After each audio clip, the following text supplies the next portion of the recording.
Welcome back to Ballet Bites, your daily 10-minute deep dive into what really makes ballet shine. Where we ask why performance skills are still seen as just optional sprinkles instead of the cake itself. Oh, absolutely. There's so much to explore here. The way we treat focus, projection, musicality, timing, and expression, it's like the secret sauce of a dancer's impact, right? Exactly, and the idea is that these skills shouldn't be an afterthought. They're as Yeah. crucial as the technique that lands a perfect tendu. So, our first hot question really centers on whether artistry should be integrated right from day one of class. What's your take? Oh man, absolutely. It's like you can't just bolt on performance at the last minute. Think about Cuba's National Ballet School, where they drill épaulement with every tendu. That consistent focus makes the corps look like they're ready to be soloists. Right, and sort of like you see it in practice with winners like Hang Wang and Kiera Sun from the Youth America Grand Prix. They were celebrated for that already theatrical presence, and it wasn't just luck. Yeah, exactly. Teachers who insist on integrating storytelling into bar drills aren't just throwing in extra steps. They're building confidence from the ground up. I mean, when you practice sending energy to the balcony since you're, 8 years old, those grand pas nerves just shrink to nothing. That's a solid point. It makes me wonder though, what about the imagery drills? Second question, are they effective or are we just playing charades in tights? Oh, imagery drills are a game changer. I mean, neuroscience backs it up. A 2024 study in Frontiers in Psychology, for instance, found that metaphor-based cues light up motor planning areas more intensely than technical jargon. Imagine it. Yep.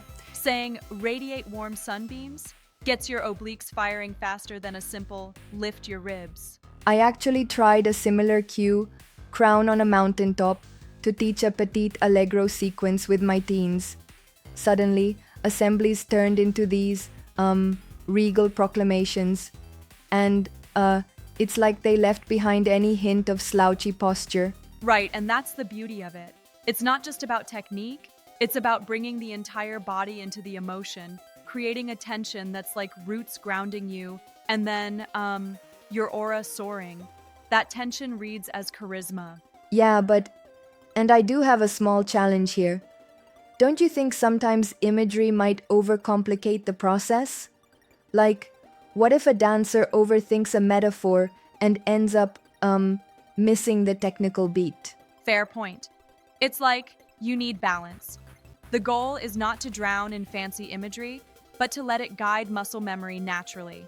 So, while the science supports it, teachers have to calibrate the simplicity versus complexity. Exactly. It's a dance in itself, no pun intended. Now, on to musicality. In today's era, when 8-second clips can go viral, what does true musicality look like? Oh, musicality is all about translation rather than plain transcription. Counting 1 and 2 is fine, but shaping phrasing to catch a cello swell is like having a fluent conversation with Right. the music. It's the difference between basic literacy and real poetry in motion. I love that analogy, and we saw it in action with the Royal Ballet's February 12, 2025 revival of The Sleeping Beauty. Principal Yasmin Nagdi's timing in the Rose Adagio was spot on. Critics described her performance as inevitable yet spontaneous. Yes, and it's a reminder that musicality is something dancers can and should practice anywhere. In the shower, in traffic, even while chopping onions, if the marimba part makes you smile, your tendu will reflect that joy. Exactly. And hey, even TikTok can be a tool here, as long as you stream the full recording rather than a meme loop. All right, moving to question 4. Should dancers memorize choreography 100% early, freeing up mental bandwidth for nuance? It's that legs first, face later trap we all know too well. Yeah, you know exactly what I mean. By the time stage arrangements are locked in, if the performance isn't ingrained into muscle memory, stamina fades, and tech week becomes a race against time. Exactly. And think about what Paris Opera Ballet coach Laurent Hilaire said. After the second studio, he expects the corps to be off book, then they really begin to paint the performance. That's why, for Right. instance, A Giselle that looks seamless on opening night isn't just a technical masterpiece, it's a work of art. And a practical tip here is to build a mental map. Label rehearsal videos with section titles, note your musical landmarks, quiz yourself on entrances before you sleep. It all helps in chunking the choreography. Absolutely. The more you chunk it, the more you free up room for expression. When your body knows the steps on autopilot, you can dial up the nuance without fear of freezing mid-manage. Now for the final question. How do we project to the highest balcony when so much of the audience is now on a 5-inch phone screen? Yeah, it's like dealing with double vision.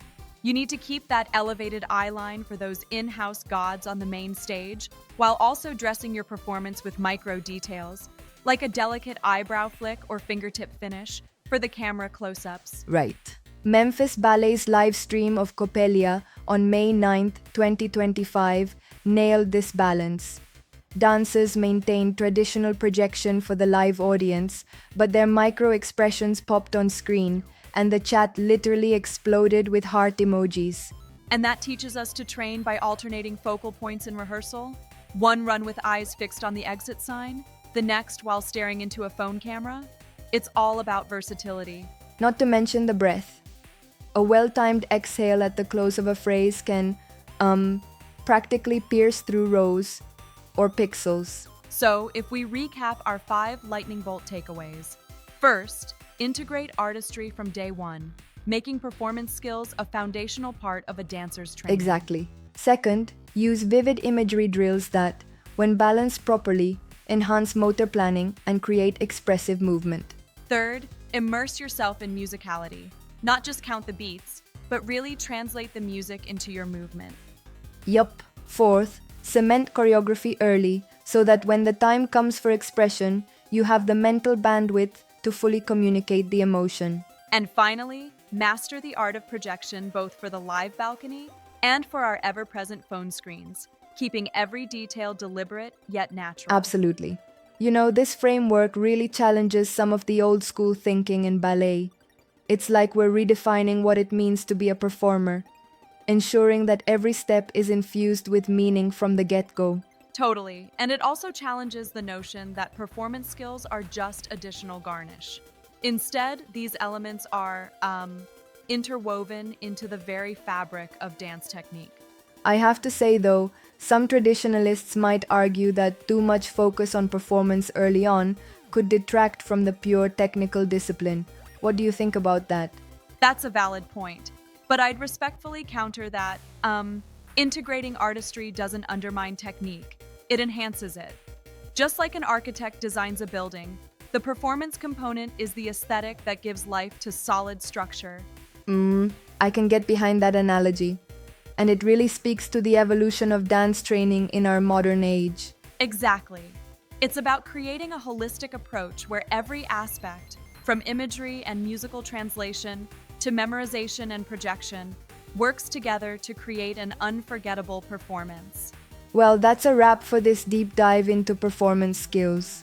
It's amazing how a few tweaks in training philosophy can completely transform a dancer's presence. Absolutely. So, whether you're in class or on the stage, and yes, even if you're streaming on a 5-inch screen, remember to let every element speak its own language. Thanks for tuning in to Ballet Bites. And don't forget, like and subscribe.